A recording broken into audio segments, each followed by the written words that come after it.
tuned into Science Scholars News. Today we will be discussing cell division. I had the chance to talk to Mrs. O'Brien, a scientist specializing in the knowledge of mitosis and meiosis. Let's take a look at what I found.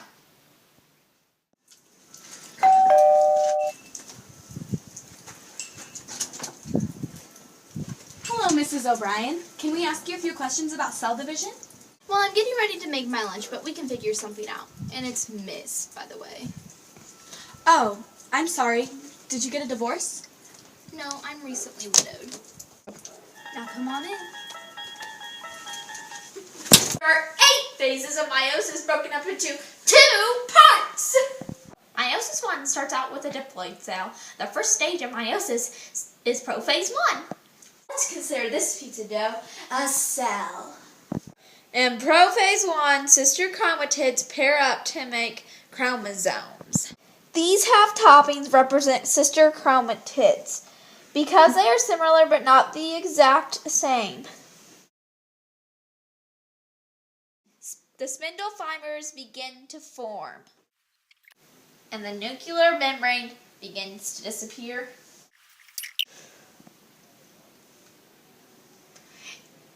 Next, in metaphase 1, the spindle fibers line the chromosome in the cell equator.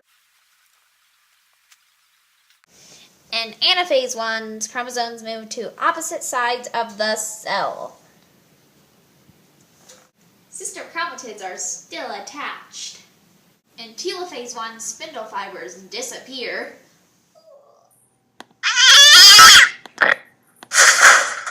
And the cell splits in two. The second part of meiosis, meiosis 2, begins. Prophase 2 is very similar to prophase 1, with the centrioles and centrosomes moving to opposite sides of the cells and spindle fibers forming. In metaphase 2, the spindle fibers align chromosomes along the middle of the cell. In anaphase 2, sister chromatids are pulled apart to opposite sides of the cell. The final stage of meiosis is telophase 2.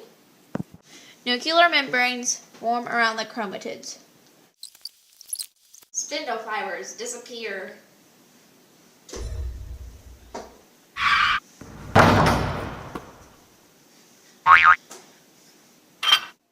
And the cells split.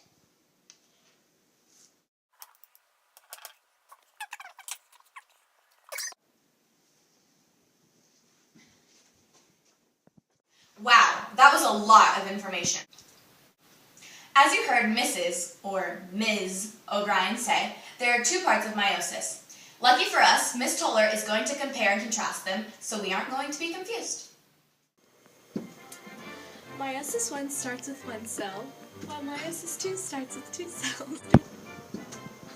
Meiosis 1 goes from 92 chromosomes to 46, while meiosis 2 goes from 46 to 23.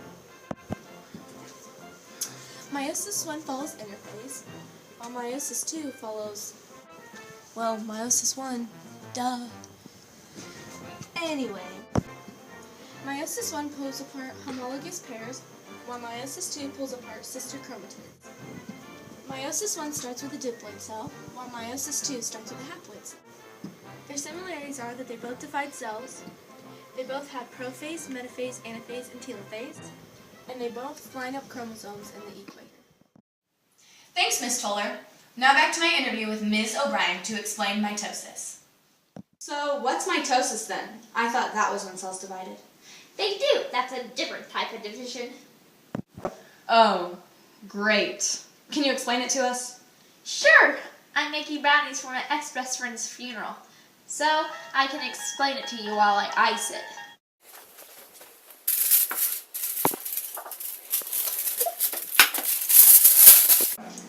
Mitosis begins with prophase, when the nuclear membrane disappears. Want a cookie? No, thanks. Chromatin condenses into chromosomes. Centrioles and centrosomes move to opposite sides of the cell, and spindle fibers form. In metaphase, spindle fibers attach to chromosomes and pull them to the middle of the cell. Next, in anaphase, chromatids separate from each other and spindle fibers pull them to opposite sides of the cell. Next, in telophase, when the chromosomes look the same on both sides of the cell, nuclear membranes start to form. Then chromosomes uncoil into chromatin.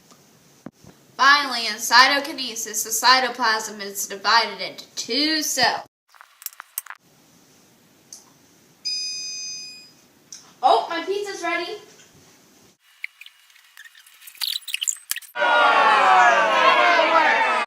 If you're anything like me, mitosis and meiosis seemed pretty much the same. Lucky for us, scholarly Sienna Toller is here to explain it. Similarities between mitosis and meiosis are they're both ways of dividing cells, and they both start out with 92 chromosomes. Mitosis' final product is 46 chromosomes, while meiosis only has 23. In other words, mitosis ends with diploid cells, while meiosis ends with haploid cells. You use mitosis for body cells, but you use meiosis with reproductive cells. Mitosis daughter cells end up with a complete set of chromosomes, while meiosis cells only have half the amount of chromosomes needed. In case you didn't know, that's because those chromosomes will combine with other chromosomes during sexual reproduction. Speaking of sexual reproduction, did you know alleles from different genes can be inherited together? It's true!